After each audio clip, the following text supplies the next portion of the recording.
On this day, December 6th, 1956, at the Melbourne Olympics,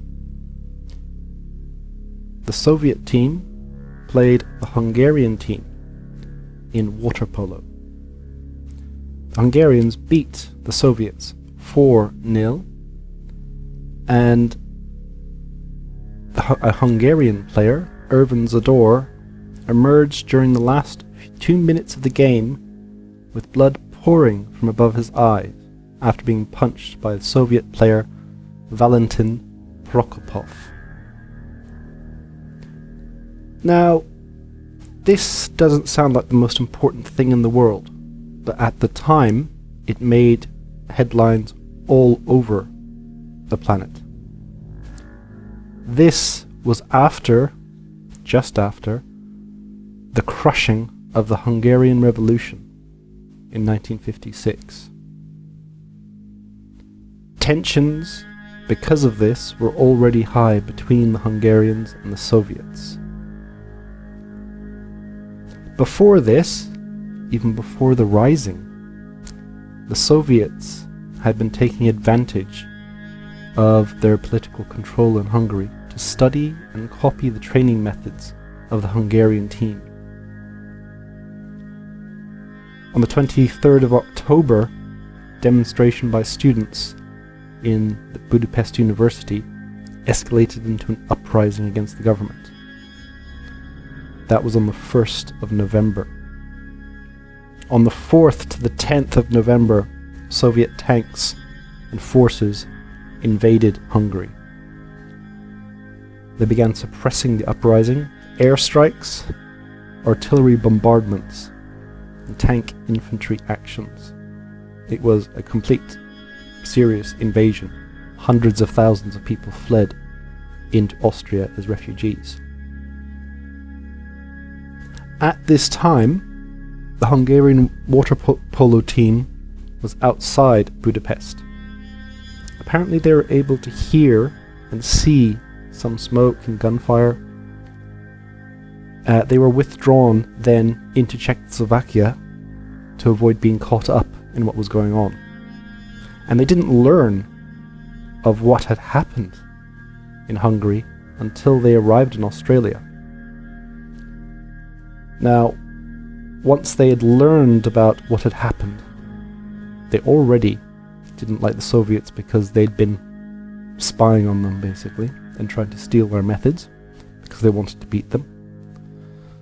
And so when they were going to end up playing them, the Hungarians, being annoyed with the Soviets, well, more than annoyed, but they decided to make the Soviets angry. So they would annoy them and make comments. They wanted the Soviets to lose their cool, which they did.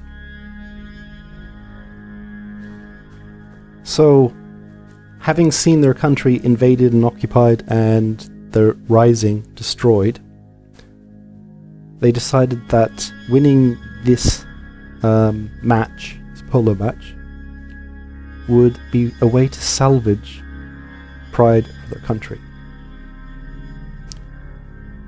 So the match was played in front of a partisan crowd. There were expatriate Hungarians, those refugees that left Hungary after the war, Australians and Americans who had seen what had happened and were not supportive of the Soviets. So the Hungarians had a lot of support in the crowd when they were playing. As what happened, as we know, the Hungarians were successful in taunting the Soviets. So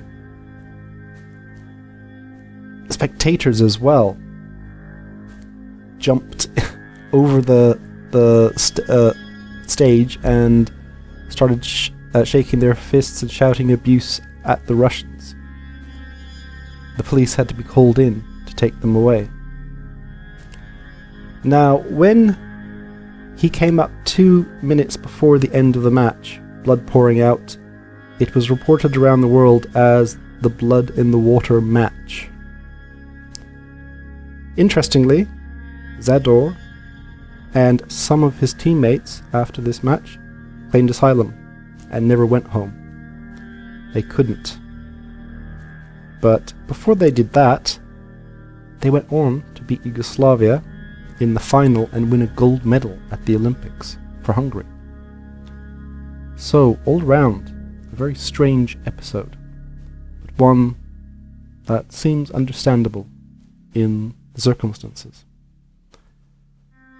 Zador went on to live in the United States and train people with swimming and water polo. So he didn't do too badly for himself. If you like these videos, come back tomorrow for more.